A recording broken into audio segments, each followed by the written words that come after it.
Welcome back students on the platform of Saksham Pathshala. This is Simmi Jha and today we will discuss about the author of India Through a Traveler's Eye. आज हम लोग जानेंगे India through a travellers आई जो कि आपके pros section का 10वां part है। उसके लेखक पर्ल एसबर्ग के बारे में हम लोग जानेंगे। एज यू ऑल नो कि ज़्यादातर जो प्रश्न होते हैं उनमें से ऑब्जेक्टिव उनमें से कुछ ऐसे प्रश्न होते हैं जो कि ऑथर के बारे में, लेखक के बारे में, पोएट के बारे में पूछे जाते हैं।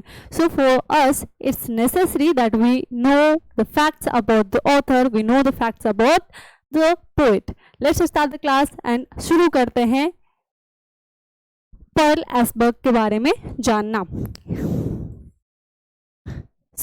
यह जो चैप्टर है इंडिया थ्रू ट्रैवलर्स आई, इसके लेखक हैं, इसके ऑथर हैं पर्ल एसबर्ग, जिसकी आप तस्वीर यहाँ पे देख सकते हैं। इनका सी was born in America in 1892। उनका जन्म 1892 ईस्वी में अमेरिका में हुआ था। And she was well known as novelist, travelogue and memoirs. इनका जो इन्हें हम किस रूप में जानते हैं, एक उपन्यासकार के बारे में, एक उपन्यासकार के रूप में जानते हैं, एक यात्रा वृत्तांत लिखने वाले के बारे में जानते हैं, और एक ऐसे लेखक के बारे में जानते हैं जो जीवन चित्र लिखते हैं, कि वो जब जीवन चित्र लिखते हैं, रेखा चित्र लिखते हैं। तो she was born in America in 1892। She was well known as a novelist, a travelogue and a memoirs. चलिए शुरू करते हैं, आगे बढ़ते हैं और देखते हैं इनकी कुछ एमिनेंस वर्क्स को, यानी कि इनकी कुछ प्रसिद्ध रचनाओं को देखते हैं जिनसे प्रश्न बनता है। So her eminence works are Come my beloved, My several walls and the God's earth। ये सभी इनकी रचनाएं हैं।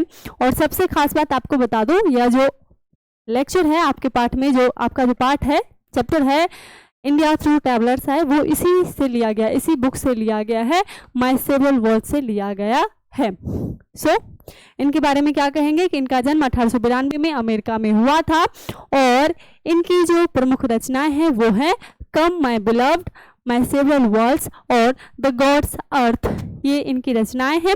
इनके बारे में अगर हम कहेंगे तो यह एक नॉवेलिस्ट थी, एक ट्रैवलॉग थी और एक मेमोर्स थी। पर्ल एसबर्ग के बारे में कहा जाता है कि उनका जन्म हालांकि अमेरिका में हुआ था, लेकिन वो रहती कहाँ थी? चाइना में रहती थी। She was an American by birth but lived in China. उनका बाय बर्थ से उनका जन्म कहाँ हुआ था? अमेरिका में हुआ था। वो एक अमेरिकन थी, लेकिन रहती कहाँ थी? चाइना में रहती थी, चीन में रहती थी। So these were the facts about Pearl Asberg which you must know. If you get any question in your exam related to Pearl Asberg, I hope you will solve them. मुझे उम्मीद है कि इनसे बनने वाले, पर्ल एसबर्ग से बनने वाले सभी प्रश्नों को आप बना पाएंगे। मिलते हैं अगली वीडियो में एक नए लेक्चर के साथ। तब तक के लिए जुड़े रहिए सक्षम पाठशाला के साथ। ये पेज आपको बिल्कुल याद रहना चाहिए।